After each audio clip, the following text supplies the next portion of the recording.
KPCC അധ്യക്ഷൻ K സുധാകരനും പ്രതിപക്ഷ നേതാവ് വി.ഡി. സതീശനും നയിക്കുന്ന സമരാഗ്നി ജാഥ നാളെ സമാപിക്കും. സമാപന സമ്മേളനം തെലങ്കാന മുഖ്യമന്ത്രി രേവന്ത് റെഡ്ഡി ഉദ്ഘാടനം ചെയ്യും. വിവാദങ്ങളും സ്ഥാനാർത്ഥി നിർണയ പ്രതിസന്ധിയും നിലനിൽക്കുമ്പോഴാണ് ജാഥയുടെ സമാപനം. കാസർഗോഡ് നിന്നും ജാഥ ആരംഭിക്കുമ്പോൾ സർക്കാരിനെതിരെ വലിയ പ്രതിരോധം സൃഷ്ടിക്കുമെന്നതായിരുന്നു വാദം. എന്നാൽ പ്രതിരോധത്തിലായത് കോൺഗ്രസ് അഖിലേന്ത്യാ നേതൃത്വവും സംസ്ഥാനത്തെ നേതാക്കളുമാണ്.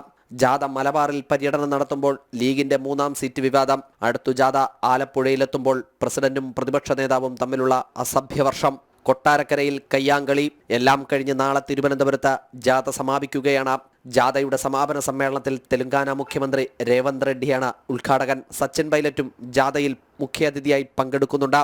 സമരാഗ്നി ശേഷമായിരിക്കും കെ.പി.സി.സി പ്രസിഡന്റും പ്രതിപക്ഷ നേതാവും തമ്മിലുള്ള സമരം തുടങ്ങുന്നത്. അഖിൽ പാലോട്ടുമഠം, ജനം, തിരുവനന്തപുരം.